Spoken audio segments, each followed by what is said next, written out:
Glitches कहाँ कहाँ घुसे हैं बट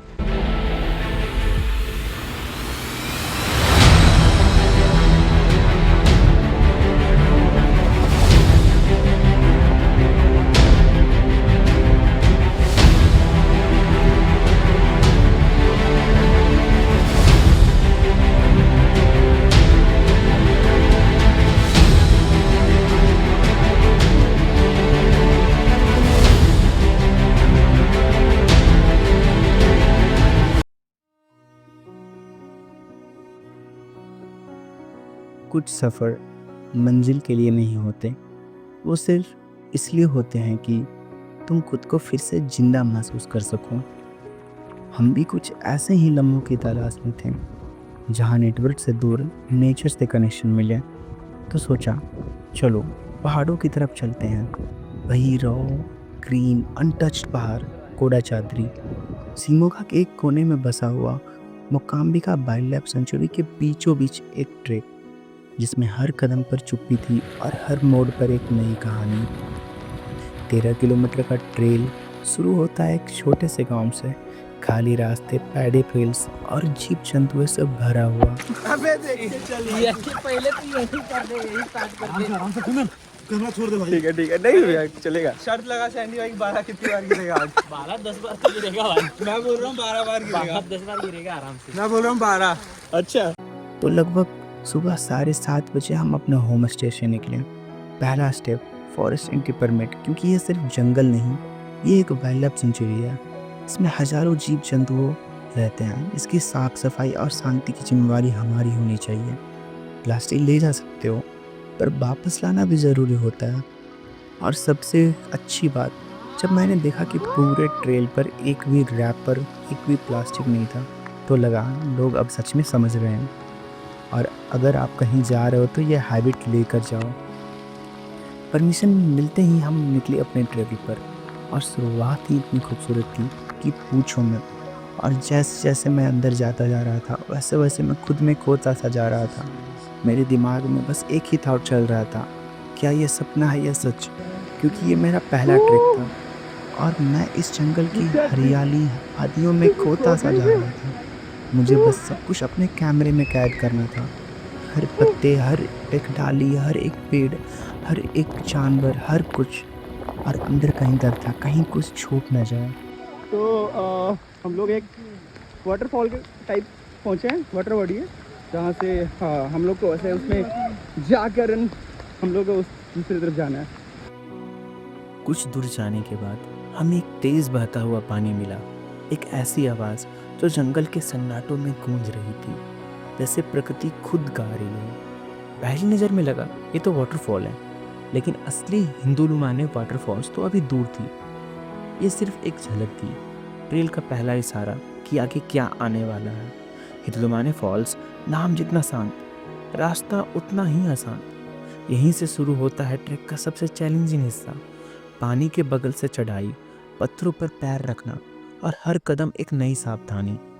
इस रूट पे एक गलती भी बड़े चोट का कारण बन सकती है। यहाँ ट्रेकिंग का मतलब सिर्फ चलना नहीं, बैलेंस और धैर्य भी ज़रूरी है। हमारे साथ एक भैया थे जो काफ़ी एक्सपीरियंस थे। उन्होंने हर किसी की हेल्प की। जहाँ किसी का पैर फिसला वहाँ उनका हाथ थामा। ट्रैक लीड भी था, लेकिन वो पीछे बाकी ग्रुप को संभाल रहा था।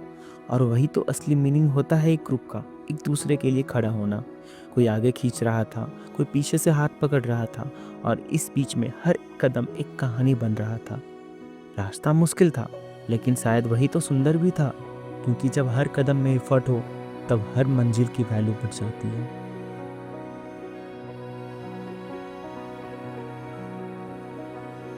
हमें लग रहा था कि रास्ता कब खत्म होगा, लेकिन असली तोहफा तो अभी बाकी था। जैसे जैसे हम आगे बढ़ते गए, पानी की आवाज़ और तेज़ होती गई, एक नेचुरल सिम्फनी जैसी, जो हर पत्थर से टकरा के हम तक अपनी प्रेजेंस भेज रही थी। और फिर एक मोड़ के बाद वो नज़र आई, हिंदुलुमाने फॉल्स बिल्कुल सामने। और मैं बस रुक सा गया। कुछ पल के लिए सब कुछ थम सा गया था। ना कोई आवाज़, ना कोई चिल्लाहट, बस एक खामोशी थी जो उस पानी के शोर में भी सुनाई दे रही थी। वो वाटरफॉल इतना खूबसूरत था कि आंखों ने तो देखा, लेकिन दिल ने महसूस किया। लग रहा था जैसे किसी कैनवस पे नेचर का सबसे प्यारा सीन पेंट कर दिया हो और मैं उसके बीच में खड़ा हूँ। पानी पत्थरों से टकरा के गिर रहा था और उस मिस्ट के पीछे एक अलग ही जादू था। थकान थी लेकिन भूल गया था। कैमरा था लेकिन उसे चलाना भी भूल गया था। कुछ जगह होती है जो सिर्फ आंखों से नहीं रूह से देखी जाती है। हिदलमाने फॉल्स वही जगह थी और वहीं पे मैंने नेचर को नहीं खुद को फील किया था।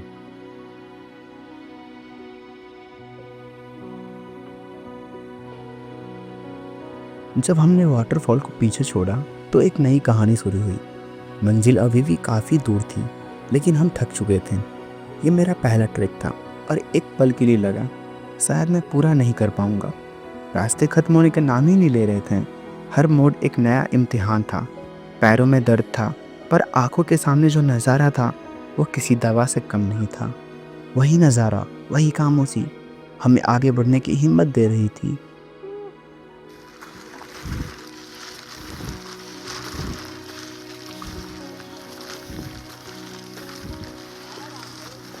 हम लोग चलते जा रहे थे। फिर हम लोग ने एक छोटी सी पीक पर रुककर हमने सबका इंतजार किया।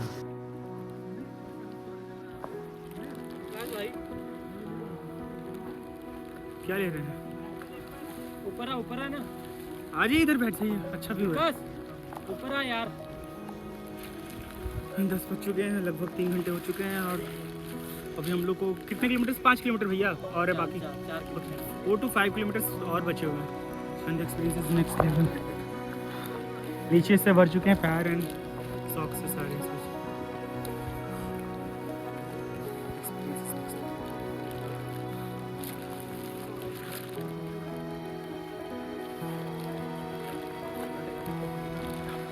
थोड़ी देर आराम भी हो गया और थोड़ी सी ठंडी हवा भी खा ली और फिर निकल पड़े फिर से सफ़र पर। हम आगे बढ़ते जा रहे थे और हर कदम के साथ खूबसूरत नज़ारे हमें मिलते जा रहे थे। मुझे लगता है monsoon is the best time for places like these. कभी अपनी बिजी लाइफ से फुर्सत निकालो और निकल पड़ो ऐसे पहाड़ों पर जहाँ सिर्फ तुम हो और सिर्फ पहाड़ और सुकून। कुछ देर बाद भूख लग गई थी तो सबने अपना अपना डब्बा निकाला और जो टेस्ट था उस खाने में उसके लिए सिर्फ एक ही शब्द है, झकास।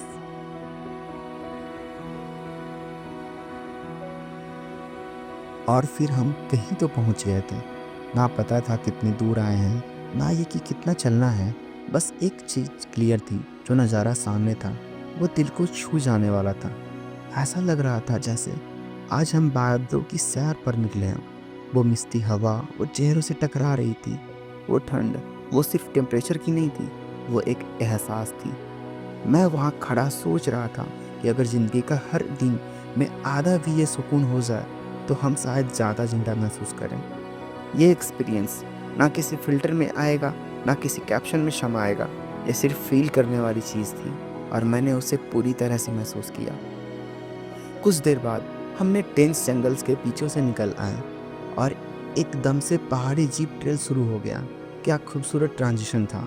पहले जंगल, अब वाइड ओपन वैल्यू व्यू, वो पत्थर भरी रोड, लेफ्ट में घाटी, राइट में ट्रीज और बीच में हम। सब थक गए थे लेकिन आंखों से सफ़र अभी बाकी था। हम नज़ारों का आनंद लेते हुए धीरे धीरे आगे बढ़ते गए। हर मोड़ पर रुकते, कुछ पल अपने लिए चुराते, जैसे ज़िंदगी थम सी गई हो।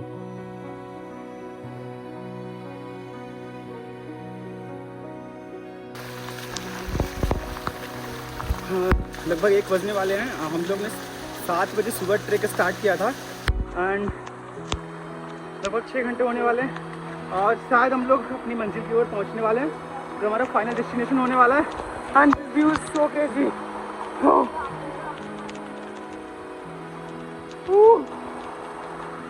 क्रेजी। तो आखिर हम अपने डेस्टिनेशन तक पहुंच ही गए थे। पर जैसे कहते हैं ना, असली मज़ा मंजिल में नहीं होता, सफ़र में होता है। और यही फीलिंग थी मेरे दिल में। मंजिल थी मेरे सामने, लेकिन जो सुकून रास्ते ने दिया था, तो जंगल की खामोशी अंदर तक उतर गई थी। जो हर कदम कुछ सिखा रहा था, वो यहाँ के व्यू में नहीं था। लेकिन फिर यहाँ आकर एक अलग ही सुकून था। थकान थी पर एक शांति भी था।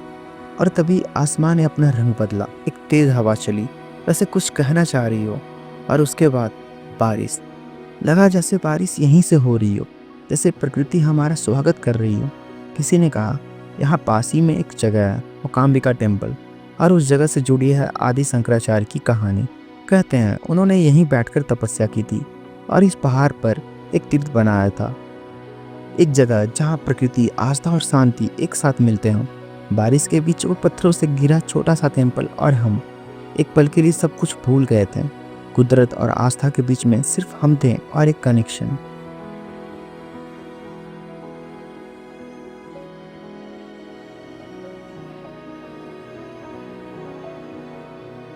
थोड़ी देर तक उस खूबसूरत व्यू का दिल भर के महसूस करने के बाद हमने वापसी का सफ़र शुरू किया। आए थे तो हम जंगल के अंदर से, लेकिन वापसी जीप ट्रेल से करनी थी, और ये रास्ता भी किसी सिनेमैटिक फ्रेम से कम नहीं था। हर मोड़ पर मिनी वाटरफॉल, हर तरफ हरा रंग, रॉ, अनटच्ड और ताजगी से भरा हुआ। हम चाहते तो जीप से आराम से लौट सकते थे, लेकिन सोचा क्यों ना खुद को थोड़ा और टेस्ट किया जाए, और इसी सोच ने एक नया एक्सपीरियंस दे दिया। 13 किलोमीटर आते वक्त और लगभग 10 किलोमीटर वापसी, पूरे 22 to 24 किलोमीटर का ट्रैक। थकान थी, लेकिन उससे कहीं ज़्यादा एक प्राउड फीलिंग थी। वापस आते वक्त भी नज़ारे छुपने का नाम नहीं ले रहे थे।